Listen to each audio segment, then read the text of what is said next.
having another interesting topic to discuss, and we are talking about Romans 6 verse 14 in the Bible, where it said, "For sin shall have no dominion over you, for ye are not under the law, but under grace." What does this mean? What is Paul trying to say? We are to take two important words in that verse. Law and grace are key words for us to discuss today.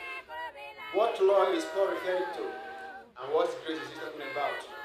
First, law in this context that Paul is referring to is the first law or the first commandment of God given to mankind in the Garden of Eden in Genesis 2 verse 16 and 17, where it was made clear that God gave a direct commandment to man not to eat from the tree of the knowledge of good and bad, and that the day man shall dare that, man shall die. The law there is man shall die. That is, there was a law of death through a mere proclamation, death and condemnation, and this later was actualized as a result of the antecedents that happened between angel Lucifer and man in the Garden of Eden. Having said this means the law Paul is referring here is that commandment of God of death. That law means death. The law here means death, which was made just through a mere pronunciation. Now, how do we say so?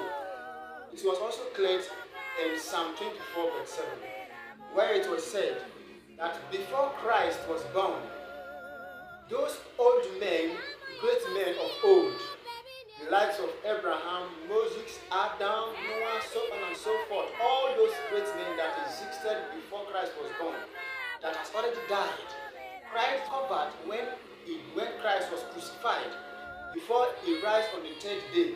The Bible said Christ discovered that those men, spirits are still in captive because of that law of death that was pronounced to mankind. Meaning that there was no hope for resurrection to those great men of God, and that Christ visited the kingdom of hell and released the spirits of those men, and he preached the gospel to them of eternity. Now, what are we trying to say? That law, or referring to the law of death, that man ought not to have died, that before the proclamation in that Garden of Eden, or prior to that pronunciation or that pronouncement of that death upon mankind, death wasn't part of the plan of God in the world's creation. And that is why that day becomes a day where death becomes an existence. And as a result, Christ was later born in order for a mission to break that yoke, that bondage, that wall, that separation between man and God. And the same vein, Paul is trying to refer grace in this. On the other hand, the grace here Paul is referring to is Jesus Christ. That we were under the law of death, and the death that has no hope of resurrection. But now Christ has come, and that is why Christ has died. And he was able to overcome that law of death, and he was risen from death. Meaning that if we abide in the word of God and live in accordance to the word of God, to the ways of truth and righteousness, that we are going to have the same eternity that Christ has given us. Even though we die today, we shall have everlasting life.